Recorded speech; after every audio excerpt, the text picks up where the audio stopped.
Le tourisme reste encore un secteur marginalisé dans l'économie gabonaise, mais dispose pourtant d'atouts pour devenir un secteur économique phare. L'écotourisme constituerait une importante source d'avantages économiques, aussi bien pour le gouvernement que pour les promoteurs de destinations touristiques.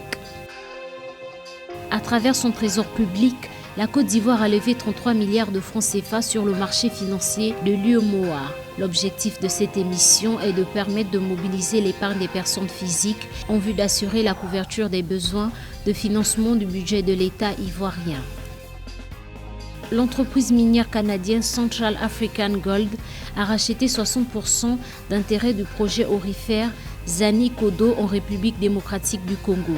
Selon le responsable de la société canadienne, cette acquisition est une étape importante et un moment fort pour Central African Gold.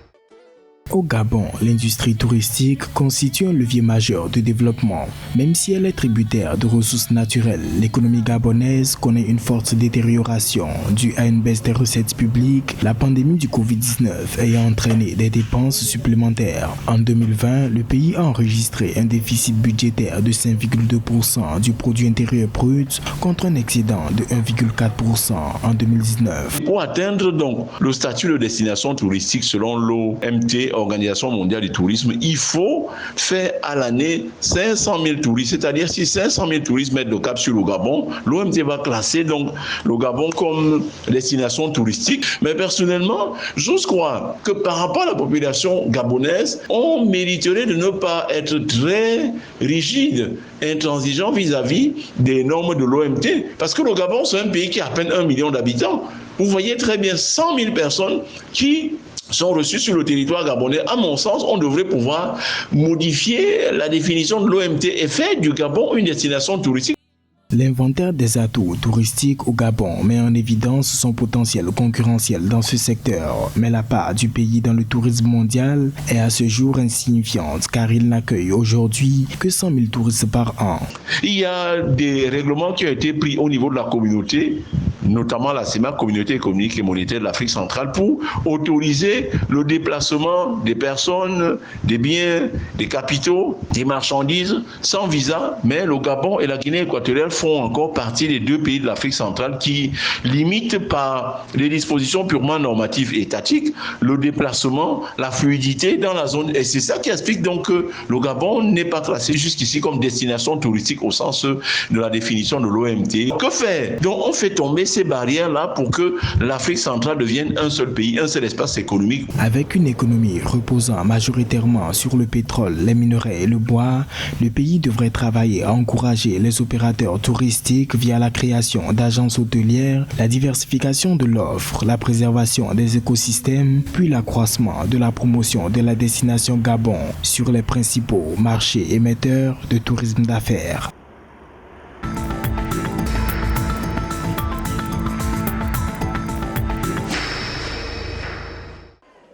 33 milliards de francs CFA, c'est le nouveau succès du trésor public ivoirien sur le marché financier de l'UEMOA. L'obligation de relance a pour objectif de permettre à la Côte d'Ivoire de mobiliser l'épargne des personnes physiques et morales en vue d'assurer la couverture des besoins de financement du budget de l'État. Cette émission va aider ce pays à contenir les effets de la pandémie du Covid-19 et de renouer avec les performances d'avant la crise sanitaire. Le remboursement des obligations émises interviendra le premier jour ouvré suivant la date d'échéance fixée au 29 septembre 2026. «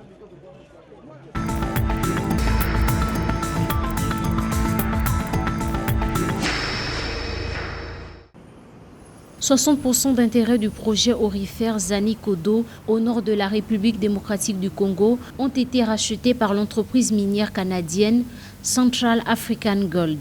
La transaction s'élève à 55 millions de dollars, un montant reparti entre des versements en espèces et la prise en charge de certaines obligations du vendeur. Notons que l'accord d'acquisition du projet Zani-Kodo reste soumis aux approbations réglementaires et à une diligence positive. S'il est finalisé, Central African Gold devra mener des travaux d'exploration pour confirmer les estimations de 2012 avant de songer à d'autres études sur la viabilité économique du projet.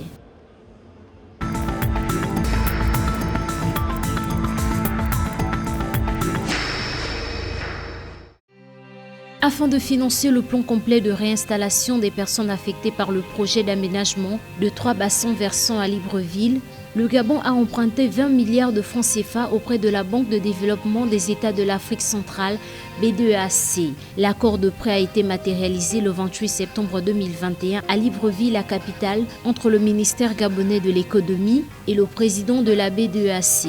Grâce à ce plan, 930 logements seront construits à Bikele, un dispensaire, 3 écoles, un collège et d'autres équipements collectifs. Autrement dit, le plan entrevoit l'édification d'une zone de relogement moderne au bénéfice des personnes à déménager à Coltan dans la zone d'Ayem Plaine, dans le 2e arrondissement de la commune de Tom.